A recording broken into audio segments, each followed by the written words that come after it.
دا نن چې کم ورونه د یو صاحب پسې خیرات کړی دی علما صلحای راغوښتي دي زمونږ او ستاسو دا عقیده ده چې په دې دعا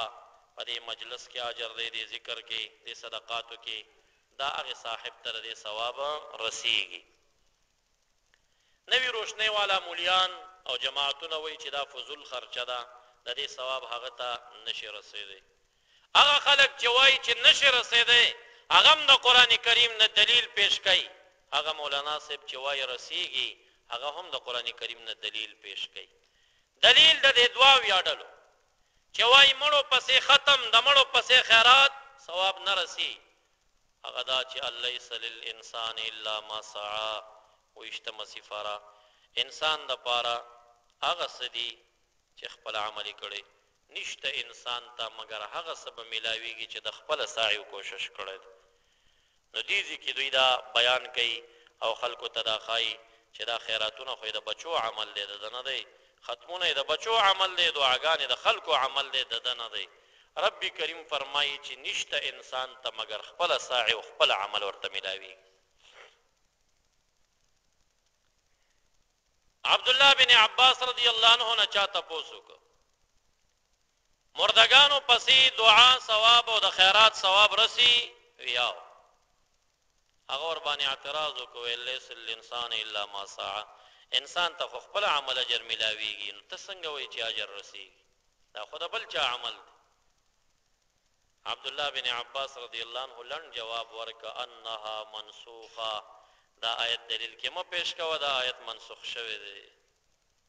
دا آیت منسوخ شوه دی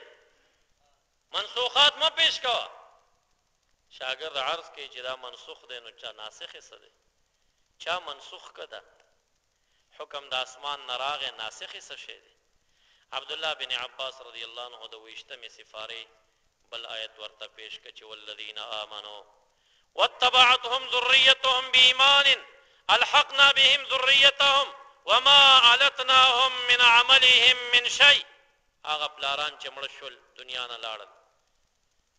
واتبعتهم ذریتهم بإيمان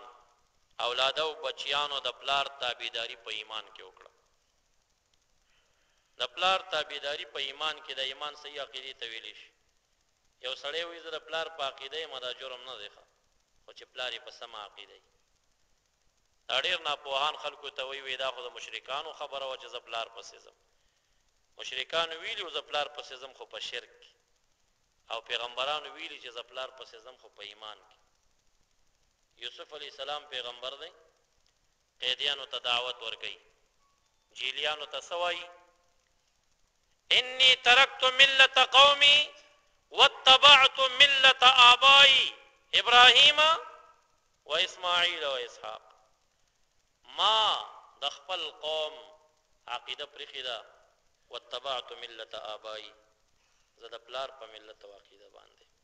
نو د پلار په عقیده باندې چې پلار د سنی وی یا ل سنت وی فخر سره وایا اعلان سره وایا چې زه پلار په عقیده باندې ما خو پلار د اهل سنت ته تم اهل سنت شي واتبعتهم ذریتهم بإيمان بچو د پلار تابعداري په ایمان کې وکړه رب کریم فرمایي الحقنا بهم ذریتهم دې پلارانو پسې به دا اولاده مونږ ور ملحق کو مفسرین دلته قیودات رواسي الحقنا بصحيفة أعمال آبائهم أعمال ذريتهم د پلارانو د عمل نامې سره به د بچو عمل ټچ کم د بچو چې څومره اعمال دي دا به د پلار په عمل نامه کې ورته واچوم وما علتناهم من عملهم من شيء خو د بچو په عمل کې به څه اجر مونږه کم هم نه کو دوی ته به هم پوره اجر ورکو اوس چې د بچو عمل د پلار عمل نامه کې اچي نو د بچو عمل د پلار عمل نامې ته ګټه ورکړه که ورې نه کړه جواب راکړي الیس الانسان الا ما سعى انسان تخپل عمل دې پته لګي چې د بل چا عمل نه رسیږي آیت کې جګړه ښکاره شوه قرآن کریم کې جګړه نشته دی عبد الله بن عباس رضی الله عنه شاګرد ته وایي هغه آیت منسوخ دی چې الیس الانسان الا ما سعى او دا آیت هغې لره ناسخ جوړ شوی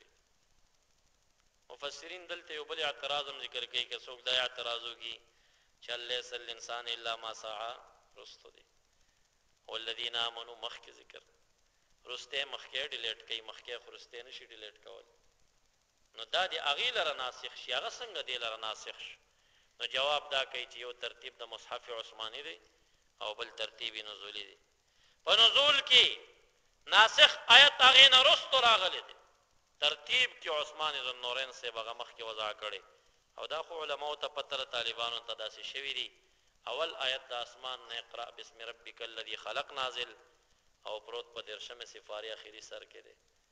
نو دا کله نازل د اسمان نه مخکې وي ترتیب کې رستو راشي کله نازل رستو وي په ترتیب کې مخکې راغلی وي دا ترتیب د مصحف عثماني دی نو جواب د لیس الانسان الا ما سعى عبد الله بن عباس صاحب دا کوي چې دا منسوخ شوی دی اوس چې دا څومره اهل زیغ دی او د مردگانو پسې د خیراتونو دعواتو منکر دی دا هغوی قوي دلیل قرآن کریم نه دا آیت دی چې لیس الانسان الا ما سعى او دا منسوخ دی په فتوا د صحابه باندې عبد الله بن عباس صاحب چې تفسیر وکي حاکم په مستدرک کې دا ذکر کوي چې وتفسیر الصحابي عندهما مسند د امام بخاری امام مسلم رحمهم الله په نسبت باندې صحابي چې کله شرح وکړه نو دا په حکم د مرفوع کې جوړ کیږي د قران کریم شرح د صحابي نه چې مروي شو دا په حکم د مرفوع کې وي عبد الله بن عباس صاحب کدا د رسول الله مبارک نه نوې اوریدلې چې دا آیت منسوخ ده کله هم د ځان نه دا خبره نه وکړي چې دا منسوخ